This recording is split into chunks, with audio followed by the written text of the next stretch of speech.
Welcome to Disha TV. Telangana రాష్ట్రంలో Congress party అధికారంలోకి వచ్చి 2 సంవత్సరాలు పూర్తవుతుంది. ఎన్నికలకు ముందు ఇచ్చిన హామీలు కానీ ఇప్పుడు నడుస్తున్న ప్రభుత్వ పనితీరును మాట్లాడేందుకు మనతో పాటు తెలంగాణ జనసమితి అధ్యక్షులు ప్రొఫెసర్ కోదండరాం సార్ మనతో ఉన్నారు. సార్ నమస్తే. సార్ నమస్తే సార్. ఇప్పుడు మీరు ఎన్నికలకు ముందు అంటే 2023 టీఆర్ఎస్ గవర్నమెంట్లో ఉన్నప్పుడు కాంగ్రెస్తో కలిసి మీరు ప్రభుత్వానికి వ్యతిరేకంగా చాలా కార్యక్రమాల్లో పాల్గొన్నారు. అనంతరం కాంగ్రెస్ పార్టీ అధికారంలోకి వచ్చింది. ఇప్పుడు 2 సంవత్సరాలు పూర్తవుతుంది. ఈ 2 సంవత్సరాల్లో మీరు అనుకున్న విధంగా కాంగ్రెస్ పార్టీ పాలన ఉందా? ఇంకా ఏం మార్పులు చేయాలని ఏ రకంగా ఉండాలని మీరు కోరుకుంటున్నారు?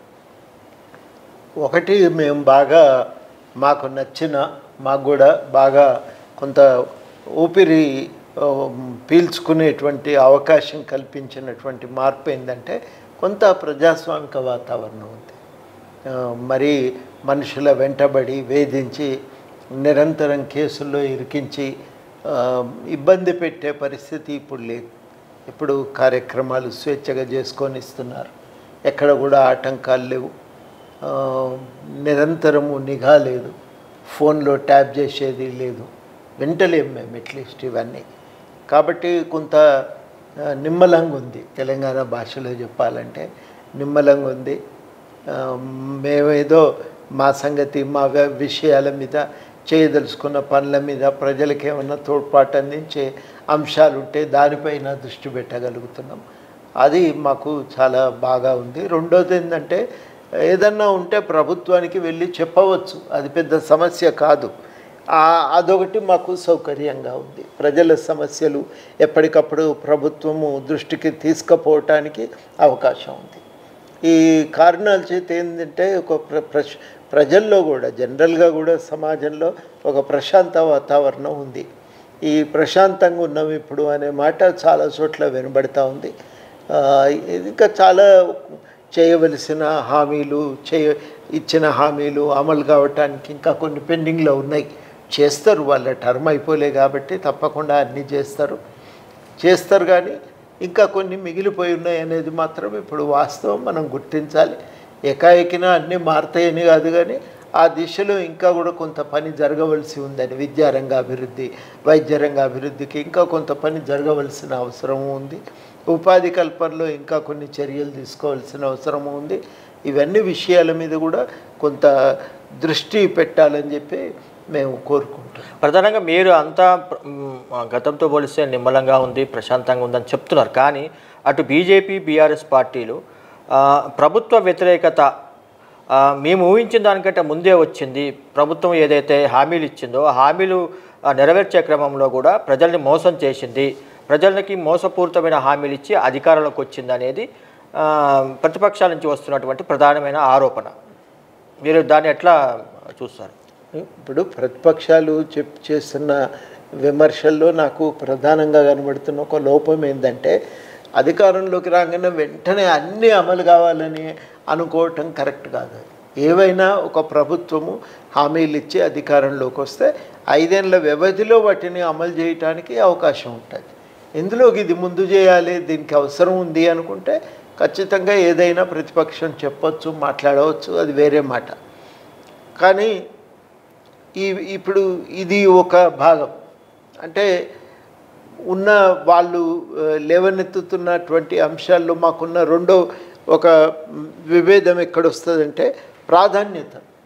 వాళ్ళకున్న ప్రాధాన్యత కాంగ్రెస్కు ఉండకపోవచ్చు. కాంగ్రెస్ కంటే కూడా మా ప్రాధాన్యతల్లో కొంత వైవిధ్యత ఉండవచ్చు. కాబట్టి ఆ ప్రాధాన్యతలను బట్టి దేని మీద ఎక్కువ దృష్టి పెట్టాలనేది తేడాలు ఉంటాయి. కాబట్టి అట్లనే మేము మాట్లాడాలని ఏం లేదు. మాకు ఉద్యోగ కల్పన అనేది చాలా ప్రధానమైన విషయం. ప్రజలందరికీ ఉచితమైన, నాణ్యమైన విద్య, వైద్యం అందాలన్నది మాకున్న ప్రాధాన్యత అంశాల్లో అదొకటి. అదేవిధంగా ఈ ఉపాధి కల్పనలో భాగంగా మేము అనుకునేది వ్యవసాయ రంగాన్ని బాగా అభివృద్ధి చేసుకోవాల్సిన అవసరం ఉంది. చాలామంది ఇప్పటికీ వ్యవసాయం మీదే ఆధారపడి బతుకుదెరువు పొందుతున్నారు. కాబట్టి ఆ వ్యవసాయ రంగాన్ని బాగు చేసుకోవాలనేది మాకున్నటువంటి అభిప్రాయం. మేము ఎక్కువగా ఈ రంగాల మీద దృష్టి పెడుతున్నాం. దానికి సంబంధించిన విషయాల మీద ఎప్పటికప్పుడు మేము ప్రభుత్వంతో మాట్లాడుతున్నాం, చెప్తున్నాము, ఒక చర్చను కొనసాగిస్తున్నాము. అది మేము చేస్తున్నటువంటి ప్రయత్నం. సార్, బీఆర్ఎస్ ప్రభుత్వంలో నిరుద్యోగుల తరపున మీరు చాలా కార్యక్రమాలు, ఆందోళన కార్యక్రమాల్లో పాల్గొన్నారు. ఇప్పుడు ఉద్యోగ కల్పన విషయంలో ప్రభుత్వం సరిగ్గానే వ్యవహరిస్తుందా? మీరు మీ మీ ఎట్లా మీ మీ పర్యవేక్షణ ఎట్లా ఉంది, మీ పరిశీలన? ఇంకా చాలా చేయాల్సింది ఉంది. ఉదాహరణకి ఈ నోటిఫికేషన్ ఒకటి వచ్చింది మధ్యలో. ఆ నోటిఫికేషను మళ్ళీ ప్రభుత్వం కూడా ఏం చేసిందంటే ఈ ఎస్సీ వర్గీకరణ రావటంతో దాన్ని ఆపింది, అమలు చేయలేకపోయింది. ఆ తర్వాత అయినా మళ్ళీ ఏమన్నా కనీసం ఉజ్జాయింపుగా ఇగో ఈరోజు ఈ నెలలో ఈ నోటిఫికేషన్ వస్తుంది, ఈ నెలలో ఈ నోటిఫికేషన్ వస్తుంది అని ఒక ప్రకటన చేయగలిగిన బాగుంటుంది. అందువల్ల కొంత విద్యార్థులకు, యువకులకు, యువతకు ప్రధానంగా వాళ్ళ వీలుని బట్టి ఉన్న టైం టేబుల్ కొంచెం ఉజ్జాయింపుగానైనా వాళ్ళకు ఒక ఐడియా ఉంటే వాళ్ళు దాన్ని తగ్గట్టుగా ప్రిపేర్ కాగలుగుతారు, తమ సమయాన్ని కూడా సరిగ్గా ప్లాన్ చేసుకోగలుగుతారు. అది అవకాశం ఉంటుంది. అదొకటి నేను కోరుకుంటున్నా, ప్రయత్నం చేస్తున్నాం తప్పకుండా దాన్ని సాధించుకోవటానికి.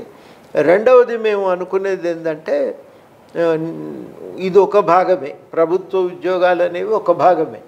నిరుద్యోగులకు ఉపాధి అవకాశం కల్పించడానికి ప్రభుత్వ రంగం వెలుపల ఉపాధి కల్పన మీద దృష్టి పెట్టాలి.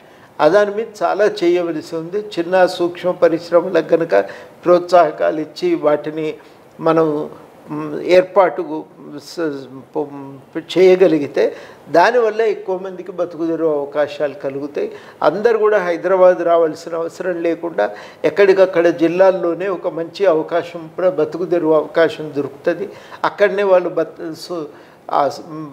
ఈ మంచి విద్యను కనుక అందించగలిగితే, నాణ్యమైన వైద్యం కనుక ఇవ్వగలిగితే అక్కడనే పిల్ల పాపలతో కుటుంబంతో సుఖంగా జీవించడానికి కూడా అవకాశం కలుగుతుంది.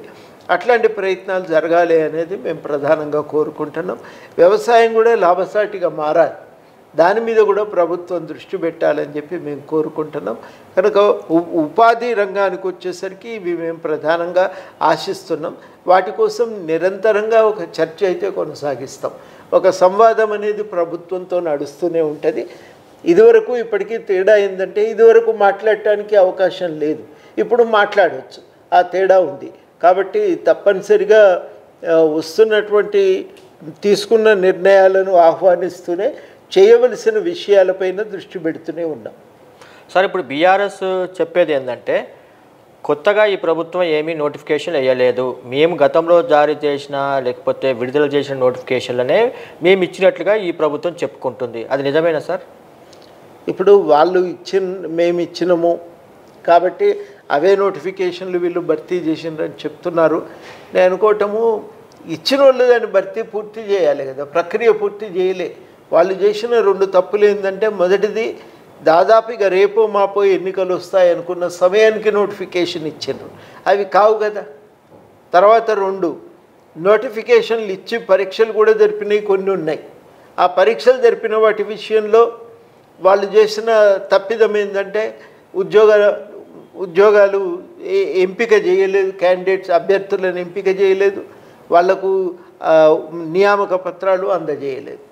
ఇక మూడవ సమస్య ఉన్నదంటే, ఈ మూడవది కీలకమైన సమస్య ఏంటంటే పేపర్లు లీక్ అయినాయి. దాదాపు 12-13 పరీక్షలు మొత్తానికి క్యాన్సిల్ అయిపోయినాయి. మళ్ళీ అన్ని ఎగ్జామ్స్ పెట్టాల్సి వచ్చింది. అంటే పరీక్షల నిర్వహణ సరిగ్గా చేయలేకపోయినారు. వాళ్ళ పరీక్షల నిర్వహణ వ్యవస్థ అనేది లోపభూయిష్టంగా తయారైపోయింది బీఆర్ఎస్ పాలనలో. అందువల్ల పరీక్షలు జరపలేని స్థితికి ఆ రోజు గవర్నమెంట్ ఉండే. అవన్నీ అట్లా పెండింగ్లో ఉన్న వాటన్నింటినీ కూడా ఇవాళ గవర్నమెంట్ రాగానే ఆ పరీక్షలను పూర్తి చేశారు. నియామక పత్రాలు ఆల్రెడీ పూర్తి అయిపోయిన పరీక్షలకు నియామక పత్రాలు ఇచ్చారు. మరదో పనే కదా.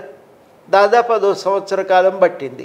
మొత్తంగా కుప్పగూలిపోయిన టీజీపీఎస్సీని కానీ పరీక్షా వ్యవస్థను కానీ పునరుద్ధరించి విద్యార్థులకు నమ్మకం కలిగే విధంగా దాంట్లో సంస్కరణలు తెచ్చి అటు తర్వాత ఈ మొత్తం ఈ నియామక ప్రక్రియలంతటినీ కూడా పూర్తి చేశారు. పరీక్షలు జరపని చోట పరీక్షలు జరిపినరు.